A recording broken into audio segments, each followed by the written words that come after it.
Salut, salut! Et oui, Rebecca avec vous pour notre défi lecture de la Bible de l'aurore au crépuscule. On continue.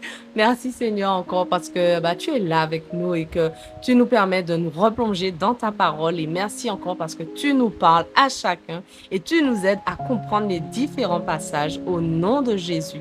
Amen.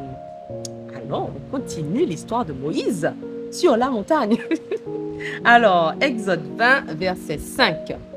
Tu ne te prosterneras pas devant de telles idoles et tu ne leur rendras pas de culte, car moi, l'Éternel, ton Dieu, je suis un Dieu qui ne tolère aucun rival. Je punis les fils pour la faute de leur père, jusqu'à la troisième, voire la quatrième génération de ceux qui me haïssent. Mais j'agis avec amour jusqu'à la millième génération envers ceux qui m'aiment et qui obéissent à mes commandements. Tu n'utiliseras pas le nom de l'Éternel, ton Dieu, pour tromper, car l'Éternel ne laisse pas impuni celui qui utilise son nom pour tromper. Pense à observer le jour du sabbat et fais-en un jour consacré à l'Éternel.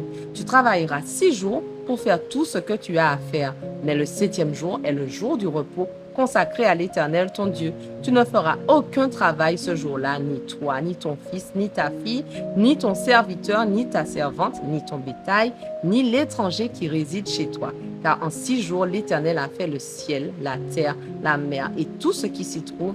Mais le 7e jour, il s'est reposé. C'est pourquoi l'Éternel a béni le jour du sabbat et en a fait un jour qui lui est consacré. Honore ton père et ta mère afin de jouir d'une longue vie dans le pays que l'Éternel ton Dieu te donne. Tu ne commettras pas de meurtre, tu ne commettras pas d'adultère, tu ne commettras pas de vol, tu ne porteras pas de faux témoignages contre ton prochain, tu ne convoiteras pas la maison de ton prochain, tu ne convoiteras ni sa femme, ni son serviteur, ni sa servante, ni son bœuf, ni son âne, ni rien qui lui appartienne.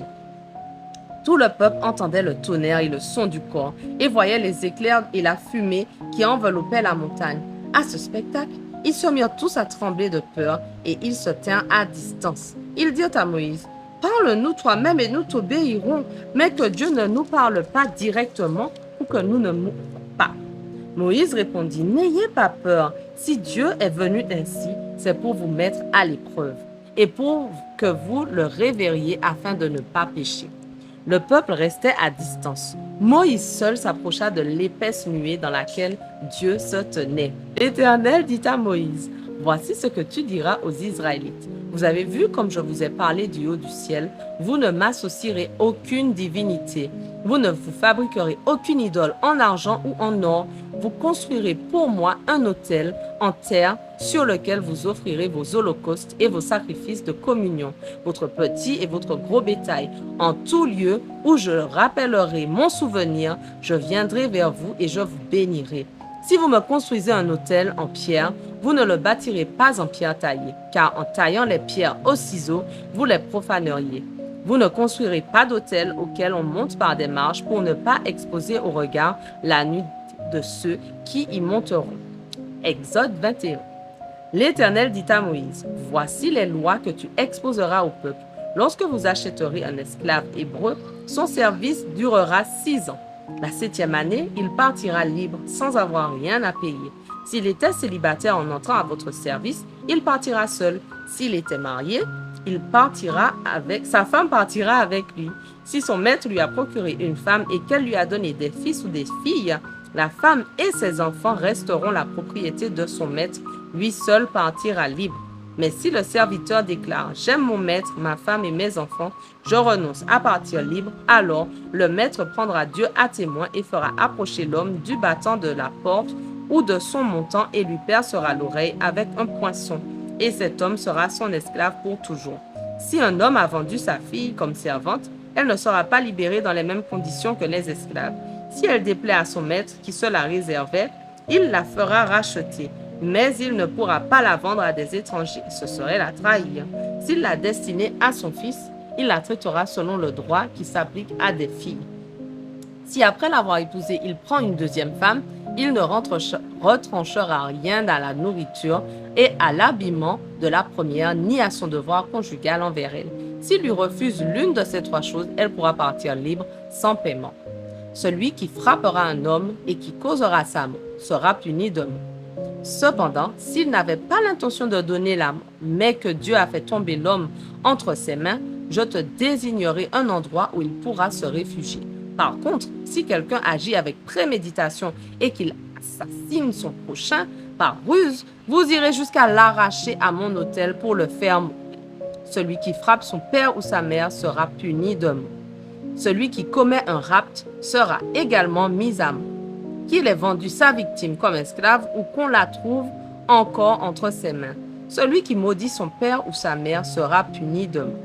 Si au cours d'une dispute, un homme en frappe un autre du poing ou à coups de pierre sans causer sa mort, mais en l'obligeant à s'aliter, si la victime se relève et peut de nouveau se promener dehors, fût-ce en s'appuyant sur une canne, celui qui l'aura frappé sera acquitté. Toutefois, il dédommagera l'autre pour son temps d'arrêt de travail et il se chargera de le faire soigner. Si quelqu'un fait son esclave ou sa servante en le frappant à coups de bâton, il devra être puni. Toutefois, si le blessé survit un jour ou deux, son maître ne sera pas puni car il l'a acquis avec son propre argent. Si des hommes en se battant heurtent une femme enceinte et causent un accouchement prématuré, mais sans qu'il y ait d'autres conséquences graves, l'auteur de l'accident devra payer une indemnité dont le montant sera fixé par le mari de la femme et approuvé par arbitrage. Mais s'il s'ensuit un dommage, tu feras payer vie pour vie, œil pour œil, dent pour dent, main pour main, pied pour pied, brûlure pour brûlure, blessure pour blessure, contusion pour contusion. Si un homme blesse son esclave ou sa servante à l'œil au point de lui en faire perdre l'usage, il lui rendra la liberté en compensation de l'œil perdu. S'il lui fait tomber une dent, il lui rendra également la liberté en compensation de sa dent. Si un bœuf quelqu'un à coups de corne, il sera abattu à coups de pierre. On n'en mangera pas la viande, mais son propriétaire ne sera pas puni. Toutefois, si depuis quelque temps ce bœuf avait l'habitude d'attaquer les gens à coups de corne et que son propriétaire en a été formellement averti mais ne l'a pas surveillé, et si ce bœuf quelqu'un, il sera abattu à coups de pierre et son propriétaire sera puni de mort. Si on impose au propriétaire une rançon pour sa vie, il devra donner tout ce qu'on lui réclamera. Si le bœuf frappe un garçon ou une fille, on lui appliquera la même loi. S'il heurte de sa corne un esclave ou une servante, le propriétaire de l'animal versera au maître de la victime 30 pièces d'argent et le bœuf sera lapidé. Si quelqu'un, après avoir enlevé le couvercle d'une citerne ou après avoir creusé une citerne, la laisse ouverte et qu'un bœuf ou un âne tombe dedans, le propriétaire de la citerne paiera au propriétaire de la bête l'argent qu'elle valait et la bête lui appartiendra. Si le bœuf de quelqu'un blesse mortellement celui d'un autre, le bœuf vivant sera vendu et les deux propriétaires se partageront l'argent et le bœuf tué. Mais si l'on savait que le bœuf qui en a tué un autre avait l'habitude de donner des coups de corne et si son maître ne l'a pas surveillé, celui-ci devra remplacer le bœuf qui a été tué et l'animal lui appartiendra.